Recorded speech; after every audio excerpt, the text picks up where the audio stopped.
What's happening, dogs? Mr. Allen here with some piecewise functions. And in this example, we're given the graph and we're asked to write a piecewise function. So we've got 1, 2, 3, 4 pieces to this piecewise function. I'm going to need a big old function here, a big old bracket. We'll call it f of x or whatever you want to call it. And I'm going to need to fit 4 of them in here. So I'm just going to go from left to right because that'll be a good way to also organize my domain restrictions for each one of these. So we've got a linear equation here for the first one, right? And then I'll worry about the domain restrictions. So this is a negative slope. It looks like down 1, 2 over 1, 2, 3. So negative 2/3, negative 2/3 x. But then I need my y-intercept for a linear equation. And I don't see it crossing the y-axis. However, if I continue counting in the same fashion, down 1, 2, over 1, 2, 3, boom, there we go. It's 1, 2, 3, 4. Negative 4, so minus 4. So when in doubt, count it out. Use a straight edge if you need with some nice graph paper. Sometimes it's partway between, and you'll have to do a little thinking. In this case, if the slope is in thirds, it might be like something with a third or 2/3. If it's like a 1 over 2, you'll probably land at the halfway point somewhere or something like that, okay? So there we go. We've got our linear equation. Now I need my domain restrictions for this one. Well, this is always to the left of 1, 2, 3, negative 3, and it's including that. So I will say x less than or equal to negative 3. There we go. So that's the first one. Let's get another one now, and I'll do different colors so we can see it a little bit better.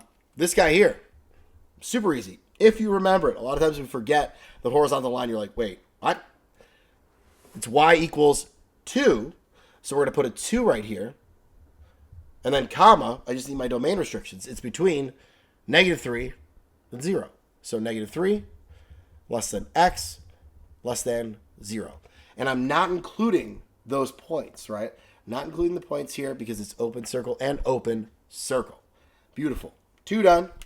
Dose to go. All right. I'll go with orange. So this guy here looks to be like a negative quadratic function.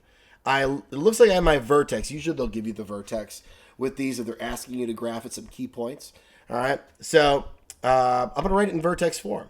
So I'm over to the right 2 and not up or down at all. So it's going to be, looks like a negative as well, right? It's negative. So, and also I'm going down 1 over 1, down 3 over 1. That's also indicative of a quadratic where it's like either up 1 over 1, up 3 over 1, up 5 over 1, or down in the same fashion. So down 1 over 1, down 3 over 1. You have to be able to recognize these kind of things with piecewise functions. It is kind of tricky. So it's negative.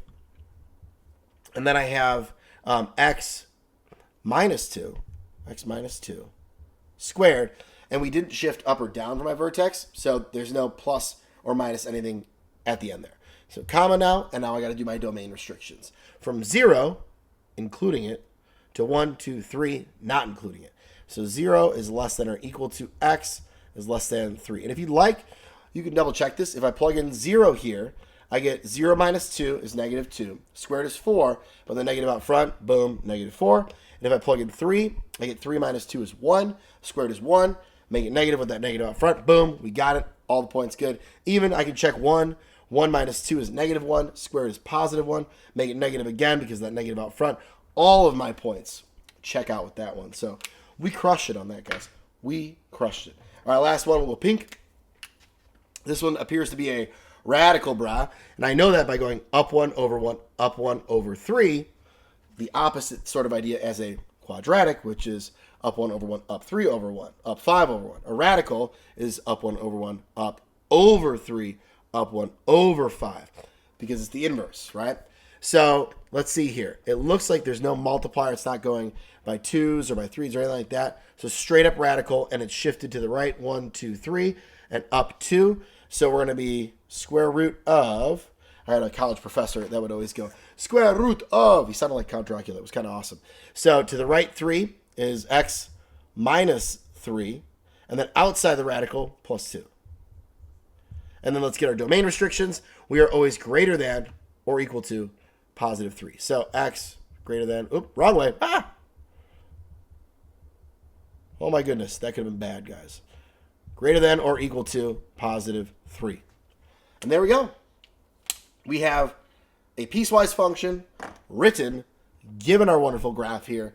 So that's how you do it. You got to be able to recognize functions given their graphs. Okay, it's not like, well, how did you know that? Like, practice, guys, practice. I've seen quadratics before. I've seen radicals. I've seen linear equations. I have to be able to identify what kind of function it is based on a piece of its graph and then be able to write the equation from there. Usually, you're going to want to go vertex form for the most part on any of these quadratics, okay? That's the usual thing here with the piecewise functions. But otherwise, I hope that helps you guys. Got a ton of videos on piecewise functions, so check them out, like them, subscribe, and have a wonderful day. Thanks for mathing.